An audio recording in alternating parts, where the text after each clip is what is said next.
Hi guys, I'm back. Well, yeah, been on a hiatus because of like college apps and everything. And actually, I'm right now in college, so that's why the change of scene. And my iconic crusty whiteboard is long gone now. It is 3,000 miles away. I will not tell you where. So we have to make do with an iPad screen recording right now. A quick side note, I am actually recording this while cooking ramen in my dorm kitchen at 11 o'clock on a Monday night. So enjoy the video. So, yeah, well, today we're going to start off with something simple. Just trying to figure out what the derivative of sine is and how that works. So one thing that I want you to do is that most professors are going to either make you uh, write it out, do the limit thing, like the limit as h approaches zero of sine of it. No, we're not gonna do that. Okay, no, we're not gonna be. We're not gonna do that today. I want to like show you. I want you to think about sines and cosines in terms of real world quantities. I think that's the best way to understand it. So one thing where we're going to start is thinking about what a derivative is. So what is a derivative? Well, if the answer to that question was the slope of a tangent line, then you're fucking wrong. I'm kidding. It's not. It is the slope of the tangent line. But not thinking about it that way isn't going to get you anywhere. You should always think about it as a rate of change. So, if that's the case, we're asking ourselves, what is the rate of change of the sine function? So, what is the rate of change of the sine function? Sine is in like the real world, like where the sine get used in the real world.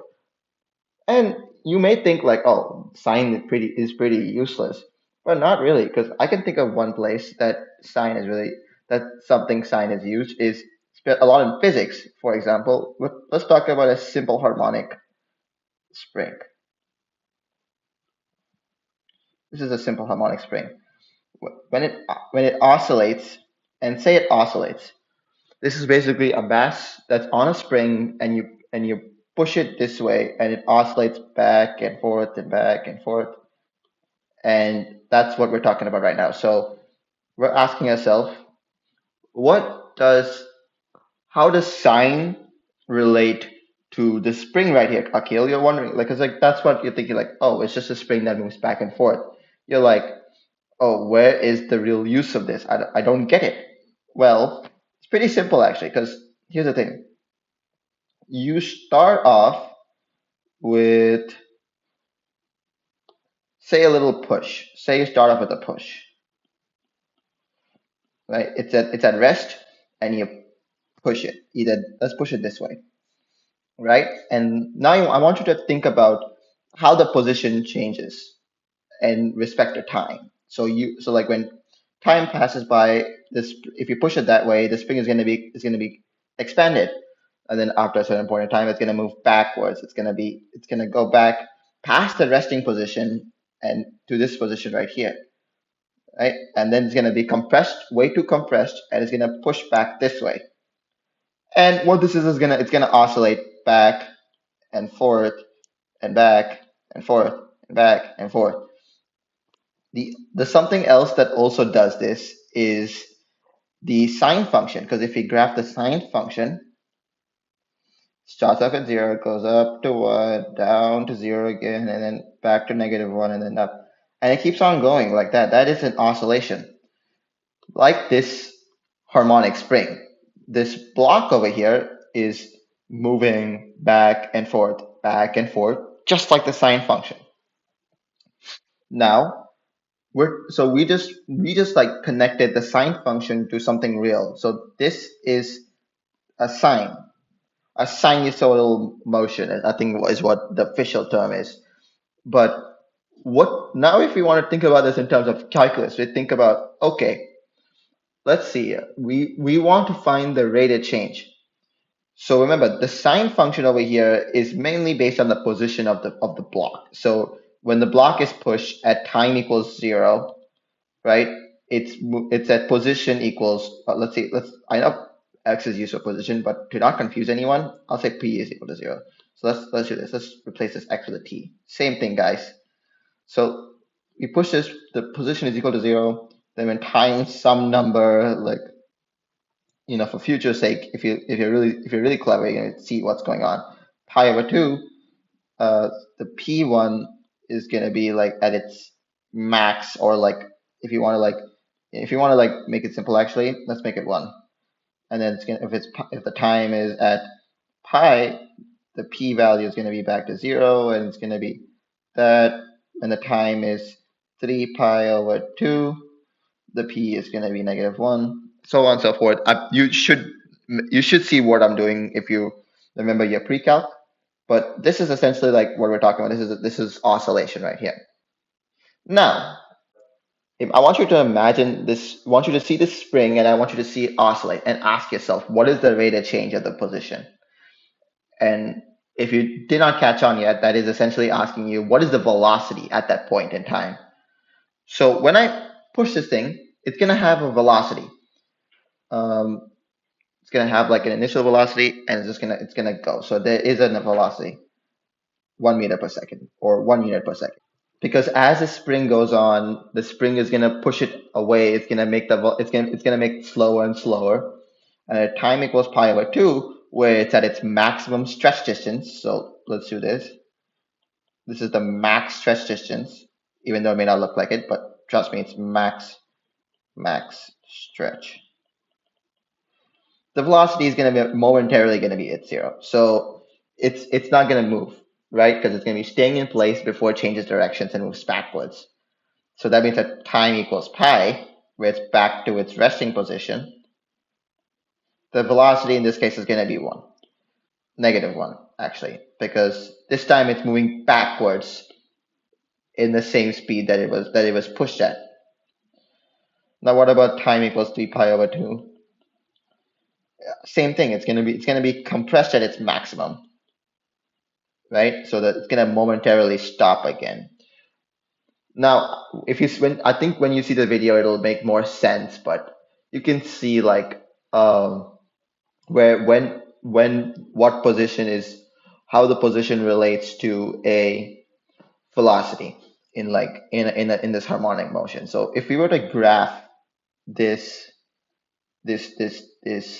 relationship, like the graph to velocity function, because keep in mind, velocity is the rate of change. So it's the rate of change of our original, so it's f prime of x, because it's the rate of change.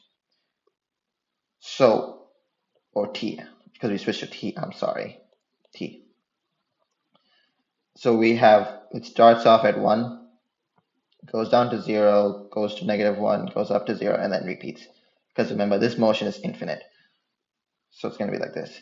And if you remember your pre-calc, this is going to be a cosine function. This, at least it should look like a cosine function. Cosine t. A way to intuitively understand how sine and cosine relate. Now you can do this exercise with cosine of t. I'll give you that little homework. I'll give you that bit of homework. You do this exercise with the cosine t function. It's going to be the same, except you're stretching it, like over here. You're stretching it, and then you're letting it go. You're not pushing it. You're just stretching it and letting it go. And then you're going to ask yourself, how does the velocity work in relation to the time? Okay, so the next part is, if your calculus professor is weird and wants you to actually prove it, I'm welcome to actually explain how we can concretely prove it instead of using arbitrary springs and masses to intuitively understand it. The first part was just for you to intuitively understand that sine and cosine's rate of changes are related. So this is for something concrete and something like that you can use on a test and whatnot for an actual proof. So basically, here's how we're gonna start this. First step on how to prove this thing is this part right here. This is sine of x plus h. Now, if you remember in your pre-calc class, or if you haven't been taught this, it's going to be on the screen. There's going to be something called sum and difference formulas. they require a lot of complex not complex, a lot of like geometry to prove, and it'll take a while to explain why it's a thing. But for now, just know that it's a relationship, that it's true, and either memorize it if you're not gonna get given it on your tests, or take it in its beauty, enjoy it. So yeah. So we're gonna expand that using the sum and difference formula. This is gonna expand into cosine x sine h right, plus sine x cosine cosine x plus sine x cosine h right on sine x all over h. Now this looks pretty complicated. So what I'm gonna do is gonna I'm gonna break this down into bite-sized pieces. So I'm cosine of x times sine of h over h plus sine of x cosine h over h over now when we get to this, what we can do is distribute the limit. That's a valid thing to do. You can uh, put the limit into this one and this one, and the limit will exist as long as both of these exist. So yeah. So one thing you can do is you can distribute the limit. So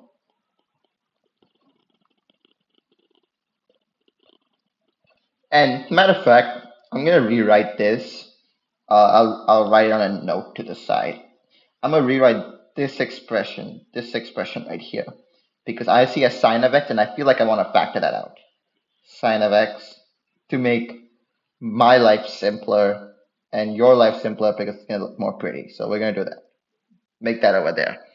So matter of fact, I'll bring that exact thing right down here too, because it's gonna look pretty from now on.